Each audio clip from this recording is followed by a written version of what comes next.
ఇప్పటికో 25 సార్లు అమెరికానే జెప్పింది. భారత్‌తో వాణిజ్య ఒప్పందం రెడీలో ఉంది. అయిపోయింది. ఈ నెలలో, ఆ నెలలో అని. ఆ మధ్యన ట్రంప్ అన్న మాట వైరల్ అయింది. ట్రంపే చెప్పుకొచ్చాడు. మోడీ నాకు ఫోన్ చేయలేదు అన్నటువంటిది. మోడీ ఫోన్ చేస్తే రెడీ అన్నటువంటిది. మోడీ ఫోన్ చేయడు. ఆయన ఓకే చేయడు. ఫోన్ చేస్తే మొహమాట పెట్టేసి దబాయించి వ్యవహారం నడపడం ట్రంప్‌కి చేతొచ్చు.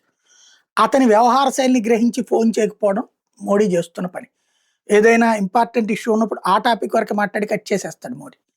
ఎందుకంటే ట్రంప్‌కున్న ఎదవ నాటకం ఏంటంటే అతను అనుకున్నది మన నోట్లో నుంచి వచ్చేటట్టు చూడటానికి ప్రయత్నిస్తాడు. లేదా మనతో మనం ఊహు అన్నా సరే, అన్నారని చెప్పి ప్రపంచానికి చెప్పేస్తాడనమాట. అదొక పైత్యం, అదొక అహంకారం, అదొక అభిజాత్యం.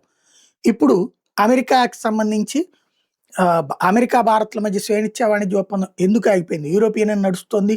బ్రిటన్ చేసింది. ఆ మధ్యన జర్మనీ వచ్చేసుకుంది. అందరూ కూడా. ఎందుకు ఆగిపోయిందంటే ముగ్గురు వలన. అందులో నెంబర్ 1 ట్రంప్ అన్నటువంటి విషయాన్ని ఆళ్ళ దేశానికే సంబంధించిన రిపబ్లికన్ సెనేటర్ క్రూజ్ చెప్పుకొచ్చారు. జేడీ వాన్స్ ఎవరైతే వైస్ ప్రెసిడెంట్, నవారో వీళ్ళ ముగ్గురు వల్లనే జరిగింది. ట్రంప్‌కే ఇష్టం లేదు అన్నటువంటి. ఎందుకంటే మోడీ బతిమలాడట్లేదు. అలాగే వాళ్ళవి మన మీద రుద్దుతామన్నటువంటి వ్యవసాయ ఉత్పత్తులు, అలాగే పాల ఉత్పత్తులు, విత్తనాలు మనం అంగీకరించట్లేదు. మోడీ ఒప్పుకోవట్లేదు కాబట్టి.